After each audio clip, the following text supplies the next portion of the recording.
ക്യാൻസറിനെ എങ്ങനെ തിരിച്ചറിയാം? ക്യാൻസർ ബാധിച്ച ആളുകൾ ഓരോ വർഷം കഴിയുന്തോറും കൂടിക്കൂടി വരികയാണ്. ഒരു വർഷത്തിൽ ഏകദേശം 1,40,00,000 ആളുകൾക്ക് ക്യാൻസർ ബാധിക്കുകയും അതിൽ 50% ആളുകൾ അഥവാ 70 ലക്ഷത്തോളം ആളുകൾ ക്യാൻസർ ബാധിച്ച് മരിക്കുകയും ചെയ്യുന്നുണ്ട്.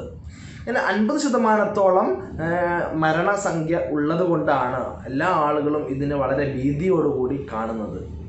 എന്തുകൊണ്ടാണ് ക്യാൻസർ ഇത്രയധികം മരണസംഖ്യ കൂടുന്നത് എന്ന് ചോദിച്ചാൽ, ഭൂരിഭാഗം ക്യാൻസർ കേസുകളിലും രോഗികളിലും 3rd സ്റ്റേജ് അല്ലെങ്കിൽ 4th സ്റ്റേജ് ആയിട്ടുള്ള ക്യാൻസറുകളാണ് കണ്ടെത്താൻ കഴിയുന്നത് എന്നുള്ളതാണ്. വളരെ വേഗത്തിൽ തന്നെ 1st സ്റ്റേജിലും 2nd സ്റ്റേജിലൊക്കെ ക്യാൻസറുകൾ കണ്ടെത്തുകയാണെങ്കിൽ അതിനെ കുറച്ചുകൂടെ കൂടുതൽ ചികിത്സിക്കാനും വളരെ പെട്ടെന്ന് ആ രോഗിയെ സേവ് ചെയ്യാനും നമുക്ക് സാധിക്കും. അതുകൊണ്ട് ക്യാൻസർ ഉള്ള ആളുകൾ ശ്രദ്ധിക്കേണ്ടത്, അല്ലെങ്കിൽ ക്യാൻസർ ബാധിച്ചിട്ടുണ്ടോ, അല്ലെങ്കിൽ ക്യാൻസറിൻ്റെ ലക്ഷണങ്ങൾ എന്തെല്ലാമാണ്, തുടക്കത്തിൽ കാണിക്കുന്ന ലക്ഷണങ്ങൾ എന്തൊക്കെയാണ് എന്നാണ് ഇന്ന് പറയാൻ ഉദ്ദേശിക്കുന്നത്. ക്യാൻസറിന് പല ഘടകങ്ങളും പല കാരണങ്ങളുമുണ്ട്. എന്നിരുന്നാലും വളരെ പ്രധാനമായിട്ട് നമ്മുടെ ജീവിതശൈലി തന്നെയാണ് ക്യാൻസർ ഇത്രയധികം കൂടുന്നതിന് വേണ്ടിയിട്ട് കാരണമായിട്ടുള്ളത്. വളരെ പ്രധാനമായിട്ടുള്ള ഒരു 10 ലക്ഷണങ്ങളാണ് ക്യാൻസർ രോഗികളിൽ ആദ്യമായി കാണാൻ സാധ്യതയുള്ള കണ്ടുവരുന്ന 10 ലക്ഷണങ്ങളാണ് പറയാൻ ഉദ്ദേശിക്കുന്നത്. ആദ്യത്തെ ലക്ഷണം വിളർച്ചയാണ്. ശരീരത്തിലെ ഹീമോഗ്ലോബിൻ്റെ അളവ് നന്നായി കുറയുക. അകാരണമായി മറ്റൊരു കാരണവുമില്ലാതെ പെട്ടെന്നുണ്ടാകുന്ന വിളർച്ച, വളരെയധികം ഹീമോഗ്ലോബിൻ കുറയുകയും ക്ഷീണിക്കുകയും ചെയ്യുന്ന ഒരവസ്ഥ. രണ്ടാമത്തെ കാര്യം ശ്വാസതടസ്സം, അല്ലെങ്കിൽ ശ്വാസോച്ഛ്വാസത്തിലുണ്ടാകുന്ന ബുദ്ധിമുട്ട്, ദീർഘമായി നിലനിൽക്കുന്ന ചുമയും ആ ചുമച്ച് കഫം വരുമ്പോൾ കഫത്തിൽ രക്തത്തിൻ്റെ സാന്നിധ്യം കാണപ്പെടുക.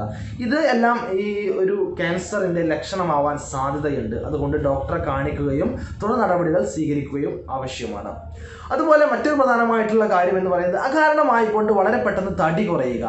സാധാരണഗതിയിലുള്ള ഒരു മനുഷ്യൻ വളരെ പെട്ടെന്ന് മറ്റൊരു അസുഖങ്ങളോ കാരണമോ ഇല്ലാതെ വളരെ പെട്ടെന്ന് തടി കുറയുക, അത് കാരണം വളരെ ക്ഷീണിച്ച് ഒന്നും ചെയ്യാൻ കഴിയാത്തൊരവസ്ഥയിലേക്ക് അയാൾ മാറുകയാണെങ്കിൽ നമ്മളിത് ക്യാൻസർ ആണോ എന്ന് ഉറപ്പുവരുത്തുന്നതിന് വേണ്ടി ഡോക്ടറെ കാണണം, നിർദ്ദേശങ്ങൾ തേടേണ്ടതുണ്ട്. മറ്റൊരു പ്രധാനപ്പെട്ട കാര്യം മൂത്രമൊഴിക്കുമ്പോൾ മൂത്രത്തിൽ രക്തങ്ങൾ ഉണ്ടാവുക, രക്തത്തിൻ്റെ പാടുകൾ മൂത്രത്തിൽ കാണപ്പെടുക എന്നുള്ളത്. അല്ലെങ്കിൽ മൂത്രമൊഴിക്കുമ്പോൾ കൃത്യമായി മൂത്രമൊഴിക്കാൻ കഴിയാതെ മൂത്ര തടസ്സമോ അല്ലെങ്കിൽ മൂത്രം ഉറ്റി വീഴുന്ന അവസ്ഥയോ ഉണ്ടാകുന്നതും അത് സംബന്ധമായിട്ടുള്ള ക്യാൻസർ ഉണ്ടാവാൻ സാധ്യതയുള്ള ഒരു ലക്ഷണങ്ങളിൽ ഒന്നാണ്. അതുപോലെ തന്നെ സ്തനാർബുദം, ബ്രസ്റ്റ് ക്യാൻസർ എന്ന് പറയുന്നത്, അതിലുണ്ടാകുന്നതാണ് സ്തനങ്ങളിൽ ഉണ്ടാകുന്ന മുഴകൾ. വളരെ പെട്ടെന്നോ അല്ലെങ്കിൽ വളരെ ചെറുതോ വലുതോ ആയിട്ടുള്ള മുഴകൾ കാണപ്പെടുക. സ്ത്രീകളാവുമ്പോൾ ഒരു 35 വയസ്സിന് മുകളിലുള്ള സ്ത്രീകളൊക്കെ ഇടയ്ക്കിടയ്ക്ക് സ്വന്തം സ്തനം എക്സാമിൻ ചെയ്യുകയും എവിടെയെങ്കിലും മുഴകളോ തടിപ്പുകളോ പാടുകളോ കാണപ്പെടുന്നുണ്ടെങ്കിൽ അല്ലെങ്കിൽ വേദനയോ മറ്റോ ഉണ്ടെങ്കിൽ ഡോക്ടറെ കാണിക്കുകയും അതില്ല എന്ന് ഉറപ്പുവരുത്തുകയും ചെയ്യേണ്ടത് നിർബന്ധമായിട്ടുള്ള ഒരു കാര്യമാണ്. അതുപോലെ മലദ്വാരത്തിൽ രക്തസ്രാവം ഉണ്ടാവുക, മലബന്ധം ഉണ്ടാവുക, അല്ലെങ്കിൽ കൃത്യമായിട്ട് മലം പോവാതിരിക്കുകയും അവിടെ ബ്ലീഡിങ് ഉണ്ടാവുകയും ചെയ്യുക. അത് തെറ്റിദ്ധാരണ പരമായി ഹെമറോയിഡ്സ് ആണോ പൈൽസ് ആണോ എന്ന് തെറ്റിദ്ധരിക്കപ്പെടുകയും ക്യാൻസർ കണ്ടെത്താൻ വളരെ ലേറ്റ് ആവുകയും ചെയ്യാറുണ്ട്.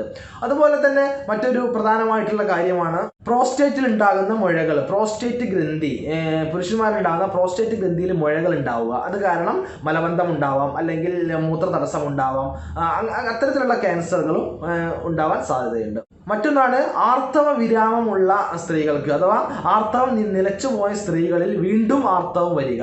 അപ്പോൾ അത് വീണ്ടും ആർത്തവം തന്നെയാണ് വരുന്നത് എന്ന് തെറ്റിദ്ധരിക്കാതെ അത്തരം ഉണ്ടാകുന്ന ബ്ലീഡിങ്ങുകൾ കൺഫേം ചെയ്യുന്നതിന് വേണ്ടി ഡോക്ടറെ കാണിക്കുകയും എന്തെങ്കിലും യൂട്രസ് സംബന്ധമായിട്ടുള്ള ക്യാൻസറുകളോ മറ്റോ സെർവിക്കൽ ക്യാൻസറുകളോ ഉണ്ടോ ഇല്ലയോ എന്ന് കൺഫേം ചെയ്യുകയും അത്യാവശ്യമാണ്. മറ്റൊന്ന് ശരീരത്തിൽ തൊലിയിൽ കാണപ്പെടുന്ന മറുകുകൾ അഥവാ കാക്കപ്പുള്ളികൾ എന്നൊക്കെ പറയുന്നത് സാധാരണമായി കൊണ്ട് വലിപ്പം കൂടിക്കൂടി വരിക, സാധാരണ ഉള്ള വലിപ്പത്തിൽ അധികമായി വലിപ്പം കൂടിക്കൂടി വരിക, അതിൽ പ്രത്യേകതമായി എന്തെങ്കിലും കാണുക, അങ്ങനെയൊക്കെയാണെങ്കിൽ ഉടനെ ഡോക്ടറെ കാണുകയും അതിൽ എന്തെങ്കിലും ക്യാൻസർ സാധ്യതയുണ്ടോ എന്ന് കണ്ടെത്തുകയും ചെയ്യുക. ഉണ്ടെങ്കിൽ അതിന് ഉടനെ തന്നെ ചികിത്സിക്കുക. മറ്റൊരു പ്രധാനപ്പെട്ട കാരണമാണ് നമ്മുടെ വായ്ക്കകത്ത് മൗത്തിൽ അകാരണമായിട്ടുള്ള മറ്റെന്തെങ്കിലും ചെറിയ ചെറിയ പാടുകൾ ഉണ്ടാവുക, അല്ലെങ്കിൽ മാറാതെ നിൽക്കുന്ന 3 ആഴ്ചയോ 4 ആഴ്ചയോ മാറാതെ നിൽക്കുന്ന ചെറിയ ചെറിയ മുറിവുകൾ ഉണ്ടാവുക, കളർ മാറ്റം ഉണ്ടാവുക, വായ്ക്കകത്തോ തൊണ്ടയിലൊക്കെ കളർ മാറ്റം ഉണ്ടാവുക, അല്ലെങ്കിൽ തൊണ്ടവേദന ഉണ്ടാവുക, അല്ലെങ്കിൽ തൊണ്ടയിൽ നിന്ന് ശബ്ദത്തിനുള്ള ഇടറിച്ച അല്ലെങ്കിൽ ശബ്ദം വളരെ മാറി മാറി വരിക, ഇതെല്ലാം വായു സംബന്ധമായ ക്യാൻസറുകളുടെ ഒരു ലക്ഷണമായെന്ന് വരാം. അതെല്ലാം ഡോക്ടറെ കാണുകയും ഉറപ്പുവരുത്തുകയും ഇത്തരത്തിലുള്ള ഈ പറഞ്ഞ 10 ലക്ഷണങ്ങളിൽ ഏതെങ്കിലും ലക്ഷണങ്ങൾ ഉണ്ടോ, അത് ഇനി ക്യാൻസർ ആണോ അല്ലയോ എന്ന് നിർബന്ധമായും നമ്മൾ കൺഫേം ചെയ്യണം. ഡോക്ടറെ കാണണം, ഡോക്ടറെ കണ്ട് തന്നെ കൺഫേം ചെയ്യുക. എന്നിട്ട് ഇത് ആവശ്യമാണെങ്കിൽ അതിന് കൃത്യമായിട്ടുള്ള ചികിത്സയും എടുക്കുകയാണെങ്കിൽ ക്യാൻസർ അതിൻ്റെ 3rd സ്റ്റേജിലേക്കും 4th സ്റ്റേജിലേക്കും പോകാതെ നമുക്ക് അതിൻ്റെ 1st സ്റ്റേജിലോ 2nd സ്റ്റേജിലോ തന്നെ അതിനെ പിടിച്ചു നിർത്താനും കൃത്യമായിട്ട് ചികിത്സിച്ച് പൂർണ്ണമായിട്ട് ഭേദമാക്കാനും കഴിയും. അതിനുള്ള ചികിത്സാ രീതികൾ ഇന്ന് ഒരുപാട് നമ്മുടെ നാട്ടിൽ ലഭ്യമാണ്. റീജിയണൽ ക്യാൻസർ സെൻറ്റർ തിരുവനന്തപുരത്തുണ്ട്, അതുപോലെ ഹോമിയോപ്പതി ക്യാൻസർ സെൻറ്റർ മലപ്പുറം ജില്ലയിൽ വണ്ടൂർ ഉണ്ട്. അതുപോലെ അങ്ങനെ പലതരത്തിലുള്ള ക്യാൻസർ സംബന്ധമായ ചികിത്സകൾ ഇന്ന് ലോകത്ത് ലഭ്യമാണ്. ഈ വീഡിയോ ഉപകാരപ്രദമായി എന്ന് തോന്നുകയാണെങ്കിൽ ഇത് നിങ്ങളുടെ ബന്ധുക്കൾക്കും കൂട്ടുകാർക്കും മറ്റു എല്ലാ ആളുകൾക്കും ഷെയർ ചെയ്യുക. മറ്റൊരു വീഡിയോയുമായി നമുക്ക് വീണ്ടും കണ്ടുമുട്ടാം. നന്ദി, നമസ്കാരം.